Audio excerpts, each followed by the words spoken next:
විවාහ දිනයක් ජීවිතේ ලස්සනම දිනය කියලා හැමෝම කියන දවසක්. ඒත් තමාරට ඒ දවස වුණේ ජීවිතයේ අඳුරුම රාත්‍රියක ආරම්භයක් විදිහටයි. මධු සමය රාත්‍රියේ තමන්ගෙම සැමියා අතින් මහරෑ පාරට විසි වෙලා තනිකඩ වුණු අසරණ වුණු ඇයට මුණ ගැහෙනවා ඇගේ ජීවිතයේ දිශාම වෙනස් කරන නොදන්න තරුණයෙක්ව. ඒත් ඒ මුණ ගැහිම ආදරයක් වෙයිද? එහෙමත් නැත්නම් තවත් අඳුරු පාඩමක් වෙයිද? අද අපි කියන්නේ තමාරගේ කතාවයි. කැඩපතක් ඉස්සරහා හිටගෙන තමාර තමන්වම බලාගෙන හිටියා.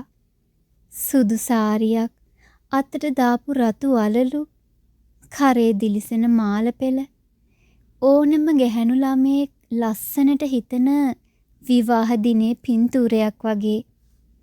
ඒත් තමාරගේ මනසේ තිබුණේ සතුටක් නෙවෙයි, බයක්.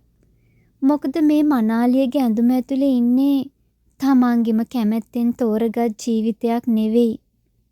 හැම තීරණයක්ම ගත්තේ ගෙදර අය. ඇගේ මතයට ඉඩක් ලැබුණෙම නැහැ. අනේ ප්‍රභාත්, මට මේ සාරියකේ කටු ටික ගලවන්න උදව් කරනවද? තමාරා හිමිහිට ඇහැව්වා. අනේ මේ තමාරා, දරුවෙක් නොවී ඕක ගලව ගන්නවකෝ. ඔයා දන්නවනේ මට ගැහණු හුරුතල් කරන වැඩ බැහැයි කියලා. ප්‍රභාත් කිව්වේ එතරම්ම උනන්දුවක් නැතුව. අකමැත්තෙන් විවාහ වුණත් තමාරට ආසාවක් තිබුණේ ප්‍රභාත් එක්ක ආදරෙන් ජීවත් වෙන්න. ඇගේ ආදරය නිසා ප්‍රභාත් වෙනස් වෙයි කියලා තමාරා විශ්වාස කළා. ඒත් මධු සමය දවසෙත් ඔහු එක්ක ආදරය විඳිනවා වෙනුවට ඇයට සිද්ධ වුණේ රෝස මල් පෙති ඇතුරු ඇඳක තනිවම ඉන්න. මේ දිලුම් ඩ්‍රින්ක් එකක් ගහන්න මට කතා කරා. මම ගිහින් එන්නම්. ඔයා කාලා නිදා ගන්න. ප්‍රභාත් කිව්වේ කාමරයෙන් යන ගමන්.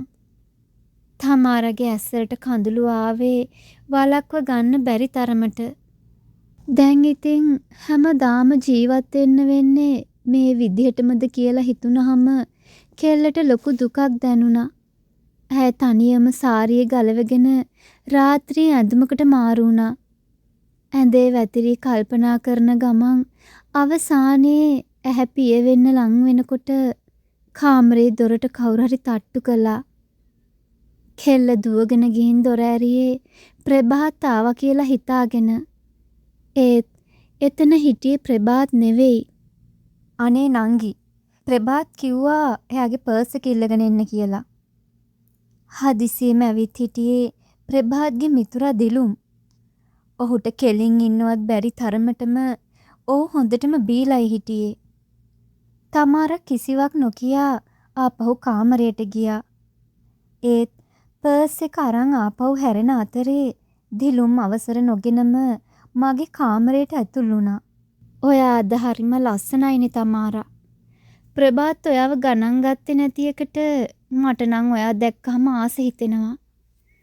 තමාරට ඇති වුණේ තරහක් වගේම ලොකු පිළිකුලක්. දිලුම්ට හොඳ අදහසක් කියලා කාමරෙන් එලව ගන්න හිතනකොටම ප්‍රභාත් කාමරයට ඇවිත් හිටියේ මුළුමනින්ම කේන්තියෙන් පිලිස්සිලා. තමාරා, ඔයාට ලැජ්ජ නැද්ද ආ? කසාද බැඳ පළවෙනි දවසේම මගෙම යාළුවා එක්ක නිදාගන්න හිතුවා නේද තමුසේ? අනේ ප්‍රභාත්, මම කට වහගනින්. ප්‍රභාත්ගේ අතින් වැදුණු පහරින් තමාරගේ කම්මුල පුපුරා ගියා. ඒත් එක වචනයක් කියන්නවත් ඇයට ප්‍රභාත්ගෙන් ඉඩක් ලැබුණේ නැහැ. ඵලයන් යන්න මෙතනින් දැන්ම. මගේ ඇස් දෙකටවත් පේන්නේ නැති වෙන්න ඵලයන් මෙතනින්. තමුසේ මහ ජරා ගැහණියෙක්. ප්‍රභාත් කිසිම හිතක් නැති පුද්ගලයෙක් වගේ තමාරා මහ පාරට ඇදලා දැම්මා. යන්නේන මගක් නැතිව ඉන්නකොට කෙල්ල ලොකු අසරණකමකට පාත් වුණා. ජීවිතේ ලස්සනම මතක තැන්පත් වෙන්න ඕන දවසක තමාරා හිටියේ අඳුරු මහ මාවතක තනියම. මේ බලපංකෝ, අර පට්ට කෑල්ලා. පොඩ්ඩක් කතා කරලා බලමුද? ඔය අතරේ මහරෑ මැදදී තනියම පාරේ හිටපු තමාරව දැකපු බීමතින් හිටපු පිරිමි දෙන්නෙක් තුන්දෙනෙක් ඇය ළඟට ආවේ දුෂ්ට බැල්මකින්. තමාරා බයෙන්ම පාර දිගේ දුවගෙන ගියේ ජීවිතේ බේරගන්න. ඒත් ඔවුන් ඇයව දිගටම ලූ බැඳගෙන ආවා. බේරෙන්න කිසිම ඉඩක් නොදී.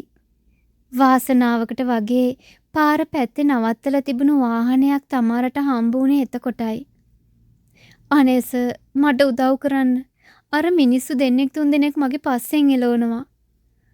නොදන්න ඔහුගෙන් තමාරා උදව් ඉල්ලුවා. ඔහු දෙපාරක් නොහිතාම ඇයව වාහනයට දාගත්තා. තමාරා තාමත් හිටියේ රාත්‍රී ඇඳුමින්.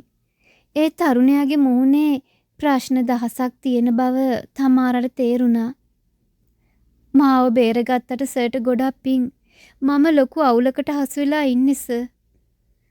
තමාරා තමන්ට වුණු හැම දෙයක්ම ඒ නොදන්න තරුණයාට කිව්වා. මොකක්දෝ හේතුවකට ඔහු ගැන ඇයට විශ්වාසයක් ඇති වුණා. ඒ කියන්නේ දැන් ඔයාට යන්න තැනක් නැද්ද?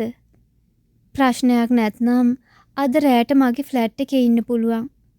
ඊට පස්සේ හෙට උදෙන්ම ගෙදර යන්න පුළුවන්.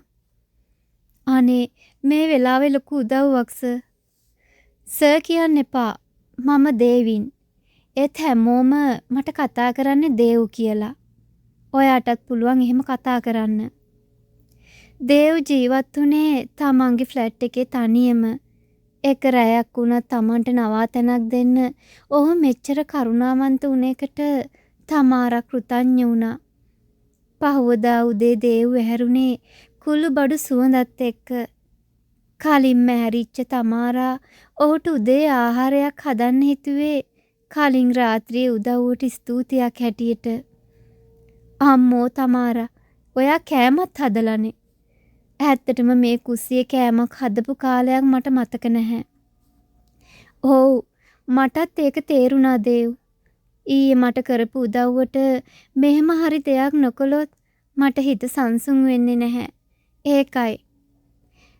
මම ඔයාගේ මොකුත් බලාපොරොත්තුවෙන් ඔයාට උදව් කළේ නැහැ තමාරා. ඒත් මේ කෑම දැක්කහම කන්න ආස හිතුනේ නැහැයි කිව්වොත් ඒක බොරුවක්.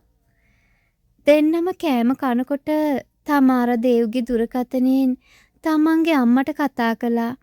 උණු හැම දෙයක්ම කියන්න හිතාගෙන. ඒත් ප්‍රභාතේ වෙනකොටත් තමාරා ගැන බොරු කතන්දර ගොඩාක් කියලා ගෙදර අයගේ හිත වෙනස් කරලා තිබුණා. හෙලෝ අම්මේ. තමාරා මොකක්ද මේ කරගෙන තියෙන නැහැදිච්ච වැඩේ? ඇයි අම්මේ මේ? ඊයේ මට මොකද වුනේ කියලා ඉස්සලාම අහලා ඉන්නකෝ. තව මොනවා වෙන්නද?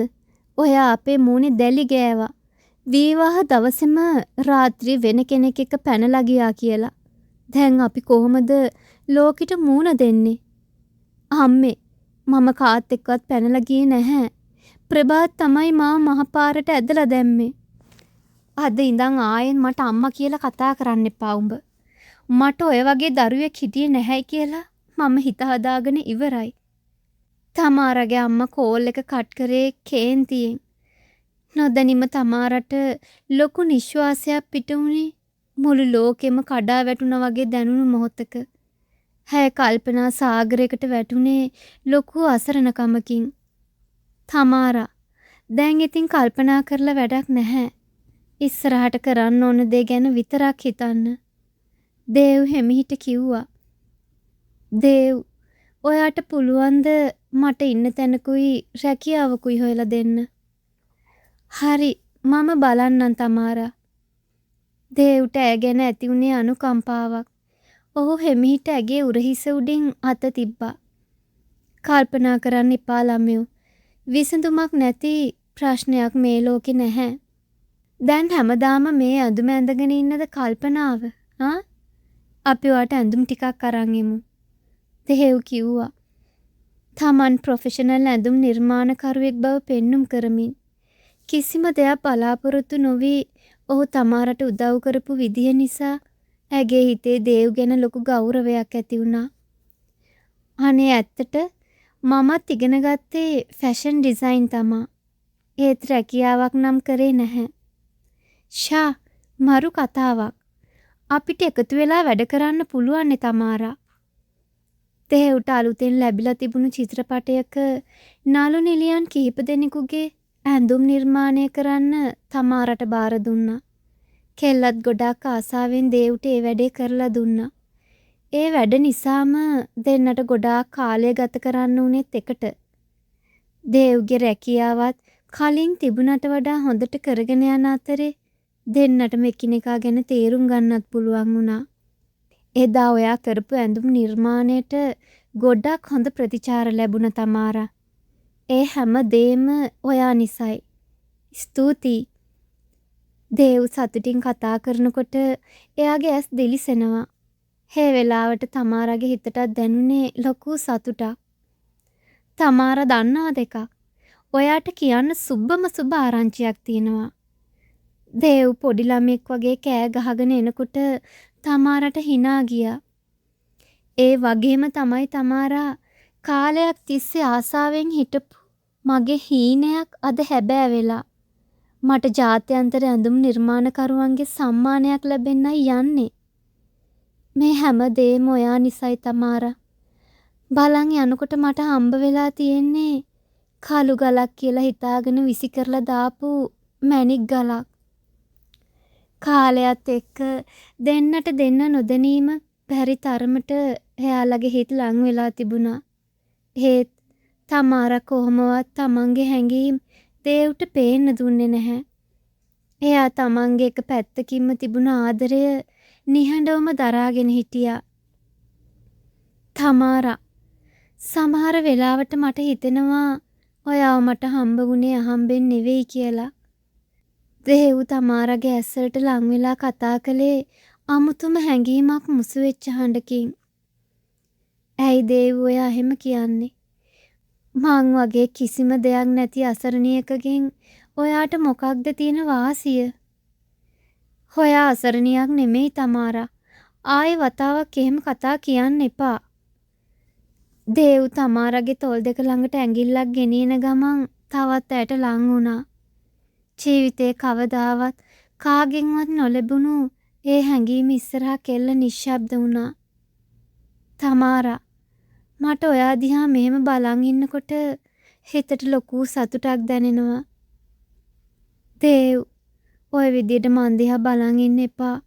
මට දරා ගන්න බෑ.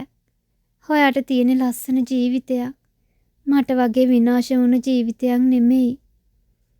තමාරා දේව්ගේ ඇස්වලින් බැල්ම ඉවත් කළේ ඔහුගේ හැඟීම් හොඳටම තේරුම් ගිය නිසා. ඒත් තමන්ගේ විනාශ වුණ ජීවිතේට ඔහු එකතු කරගන්න තමාරා කැමති වුණේ නැහැ. තමාරා, මගේ ජීවිතේට සතුට අරන් ආවේ ඔයා. හැයි ඒ සතුට මගෙන් උදුර ගන්න හදන්නේ? මං ඔයාගේ ජීවිතේට ගේන්න තරම් වටින කෙනෙක් නෙවෙයි දේව්. ඒත් මං ඔයාට ආදරෙයි තමාරා. ප්ලීස් තේරුම් ගන්න. දේව්. ඔව්, මම ඔයාට ගොඩක් ආදරෙයි තමාරා. ඔයා තව දුරටත් තනි වෙලා නැහැ. මාව දාලා ඔයා යන්නේ නැහැ නේද? තමන් වෙනුවෙන් මෙච්චර දේවල් කරපු දේව්ගේ ඇස් දෙක දිහා බලාගෙන ඔහුට පිටුපාන්න තමාරට හයියක් තිබුණේ නැහැ. මට ඔයාව දාලා යන්න බෑ දේව්. එහෙම ගියත් මගේ හිත තියෙන්නේ ඔයා ළඟ. ඉතින් මං කොහොමද ඔයා නැතුව ඉන්නේ? දේව් ආදරෙන් තමාරගේ අත අල්ලගෙන තමන්ගේ පපුවට තියලා තද කරගත්තා. ඊට පස්සේ තමාරගේ නළලේ උණුසුම් සිප ගැනීමක් තිබ්බා. විනාශ වෙලා තිබුණු තමාරගේ ජීවිතේ ආයෙමත් පණ ගැහෙන්න ගත්තේ දේව්ගේ ආදරයෙන්. සමහර වෙලාවට ජීවිතේ නරක දේවල් වෙන්නේ ඊටත් වඩා හොඳ දෙයක් ජීවිතේට එන්න. එහෙම නේද තමාරා? හරියට මට ඔයාව ලැබුණා වගේ. දේව් හිමිට කිව්වා. සමහර විට අපි කර්මය අනුව එකතු වෙන්න නියමිතව හිටිය ඇති දේව්. තමාරා පිළිතුරු දුන්නා. ඇගේ ඇස් දෙකෙන් දැන් දැනුනේ දුකක් නෙවෙයි. දිගු කාලයකට පස්සේ ඇති වුණු ලොකු සැනසීමක්. සමහර අත්හැරීම් තුලින් අපිට අලුත් පටන් ගැනීමකට මඟ පෙන්නනවා. තමාරගේ කතාව අපිට ඉගැන්නුවේ අන්න ඒකයි. ජීවිතේ මොන අඳුරක අපි වැටුණත් ආයෙ අපිට නැගිටින්න පුළුවන් හරියට ආදරයක් අවංකකමත් පිරුණු හදවතක් හමු වුණු දවසකට.